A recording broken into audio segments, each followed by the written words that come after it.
Goeiemôre. Ek hoop en ek vertrou, dit gaan met jou goed. Openbaring 3 vers 15 sê: Ek ken jou werke, dat jy nie koud is nie en ook nie warm is nie. Was jy tog maar koud of warm? Maar nou, omdat jy lou is, nie koud of warm nie, sal ek jou uit my mond uit spieg. Sjoe. Dis diep groot woorde hierdie. Groot woorde wat die Here Jesus vanmôre vir elkeen van ons vanmôre wil sê. En ek weet jy ken hierdie gedeelte. En ja, ons het dit al by die bidtuur gedoen, maar ek wil tog vanmôre dit weer by jou los, sodat ek en jy bietjie vandag iets het om aan te dink. Wat was die geskiedenis?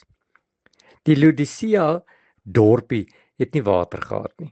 En daarom moes hulle van al die nabye dorpe met pype water aanlê. En dan het hulle daar van die Kolossense dorpie het hulle water aangelê, die yskoue bergwater wat in daardie dorp gevloei het, met 'n pyp. En wanneer hierdie water dan in Laodicea aangekom het, het hierdie water geproe na pyp, na pottery. Dit was modderig en die yskoue water het lou geword. En het gesien dit gaan nie werk nie. En daarom het hulle van 'n baie nabye aangeleë warm bron water aangelê, met dieselfde tipe pype. En wanneer hierdie kokende water dan by Laodicea aangekom het, het hierdie water afgekoel en was dit lou. En kon die mense van hierdie dorp nie enige van hierdie water gebruik nie, want die water het geproe na pottery, na modder, na swaal. Dit was lou, dit was nie lekker nie, dit het 'n reuk gehad. En dan het die Bybel gesê dat hierdie water was onbruikbaar. En wanneer die mense die water in hulle monde gesit het hulle dit uitgespoeg, want die water het hulle naar gemaak. En eintlik beteken hierdie versie net dat die water was onbruikbaar. En nou kom die Here Jesus en hy praat met hierdie gemeente in Laodicea en hy sê vir hulle: was julle maar warm soos die waterbronne wat warm is, of was julle maar koud soos die verfrissende bergwater. Maar nou omdat julle lou is, kan ek julle nie gebruik nie. Julle is onbruikbaar. Sjoe. Vanmôre het ek 'n ernstige woord vir my en jou.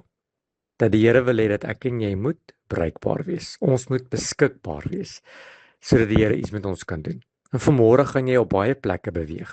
By die skool, by die werk, dalk net tussen jou vriende en jou familie, maar jy gaan iewers te mense aanraak. Jy gaan iewers te by mense betrokke wees. Jy gaan vanmôre verby mense ry en jy gaan vanmôre nood sien. Vanmôre wil die Here vir jou vra: is jy bruikbaar? Kan ek jou gebruik? Kan ek jou stuur?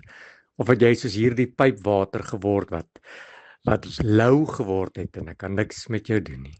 Weet jy wat? Die Bybel sê, Jesus het vir hulle gesê: as ek jou nie kan gebruik nie, moet ek jou uit my mond uitspoeg. Daarom wil ek vanmôre bid, ek en jy wat na hierdie boodskap luister, dat daar waar ons vandag beweeg, ons iets vir die Here Jesus Christus sal kan beteken, bruikbaar wees in sy koninkryk. Here, my gebed is vanmôre so eenvoudig: gebruik my. En verder, Here, wil ek bid, maak my bruikbaar. Maak my en kry my op 'n plek wat ek bruikbaar in die koninkryk is. Amen.